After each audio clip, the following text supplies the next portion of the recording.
Hello, Culture Matters podcast. We are back again with another episode of the Culture Matters podcast, culture content.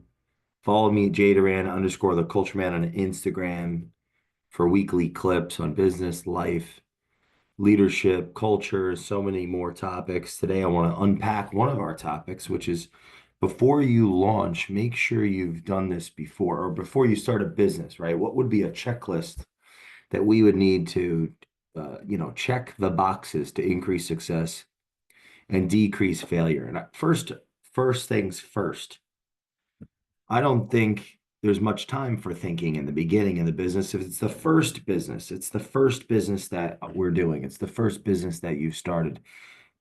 If you're even listening to this might be a distraction for the beginning of your first business started. Because if you're not having conversations with people you don't know, calling the people you're already in business with, if you have any at all, and asking them what else you can do with them, what else you can do for them after the fact of course, already fulfilling on the obligations you have for them.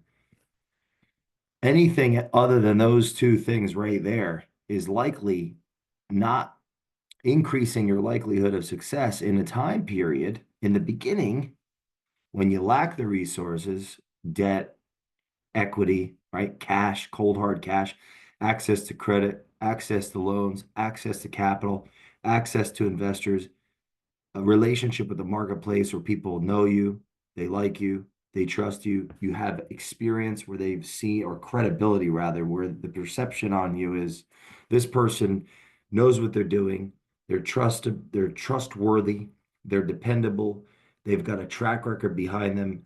These are the things that people look for. Ultimately, the issue with that, and those are all things we'd all look for if we were weighing bets. Like Warren Buffett says, the first rule of investing is don't lose money. The second rule is uh, go read rule number one or refer to rule number one. So don't lose money. We don't want to lose money. So we try to reason and speculate and infer and deduce our way into lowering our risk.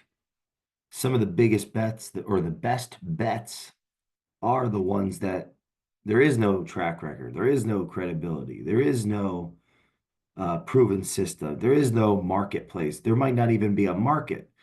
There's nothing to go off of because that's that next idea that's going to change the world. It's going to change how consumers behave. It's going to change. It's going to alter, or yeah, it's going to set a new paradigm in business. But what are the statistics behind that? One in 100, one in 1,000, one in 10,000, one in a million? I don't know. You don't know. Most don't know. But the founder doesn't care.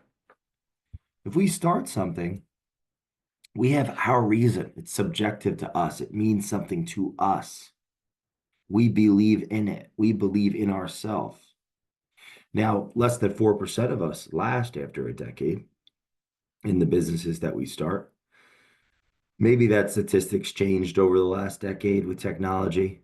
I'd have to do some research or chat if you can. I'd love to hear your feedback on that. Maybe it's higher. Maybe more people succeed in within the first 10 years than in the past as technology has become more, it's decentralized power and given us that, like, look, think about it. I'm able to record this right now in some state in some state, being abstract, in Pennsylvania, Pittsburgh, at some hotel or Marriott, we are all the time, on a laptop, early in the morning before the day starts in one of these computer centers, because you only got one hotel room. And this will go out to thousands, tens of thousands of people on podcast and YouTube. And all I had to do was hit record. So technology's given us the opportunity to do more with less. There's no mic, there's no flash, there's no pizzazz. It's just a conversation between you and me in the midst of work and making things happen and working in businesses and growing, curating cultures and so on and so forth. The there's so much opportunity to start something with so little if we have clarity around our reasons. We talk in the CEO manual about our reasons, our resources, and our relationships, the three R's of the chief executive officer. That's really making explicit what's implicit in the founder. The founder has relationships, current and potential, that's going to grow their business. You have relationships you currently that are in your sphere of influence that you could tap into to grow your business. You also have relationships you aspire to. You have relationships that are connected to those you already have relationships with. You have resources, even if it's, the most basic credit card. That's potential to invest your resourcefulness, because if you buy something on that credit card that could potentially add value to your business, it's going to come with proportional responsibility, the ability to respond to that next level of power, that next level of opportunity that's going to come from your character, how you relate to that, uh, to that investment, how you relate to that extension of yourself. Someone's saying, "Hey, you're worthy for a $3,000 limit, or a $10,000 limit, or a $50,000 limit." That access to capital might lead you to be able to invest into this ad strategy, that if you had the money, you could put it in there. You're going to have a certain amount of sales come in that you can then convert based on your reasons, your clarity of purpose, your clarity and understanding your value proposition, your capacity to sacrifice so that you could fulfill upon your promises and deliver that value, which is greater than the money that your customer invests in. But you didn't have the 50,000 cash, or the 5,000 cash, or the 500 cash, but you had the why, the reasons. You had the solution to a problem to some customer out there.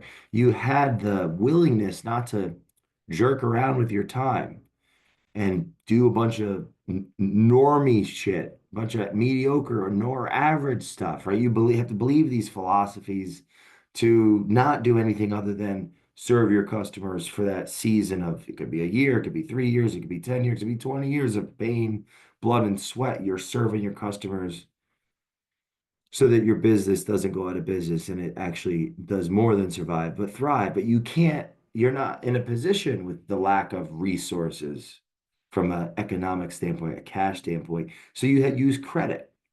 Now, credit's going to come with a higher cost. It's going to come with less of a margin on your sale because it costs more to actually get those leads than you then have to convert, that then you then have to fulfill. But it's better than nothing. It starts the process. It starts the growth of the business.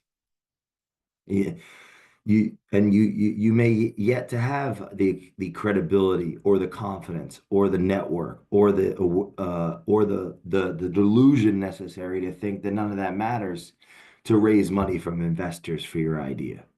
So, like, I could go into a list of things to do before you get started your business to increase success, like build a board of advisors, like meet with potential investors, like write down your business in a one-page plan, or it could be as long as a 15-page thesis, and weigh the pros and cons, and ask all of the closest people in your life what your strengths are and what your weaknesses are, and do all that. But I don't think you're going to do that. I think you're going to do what you want to do when you start your business.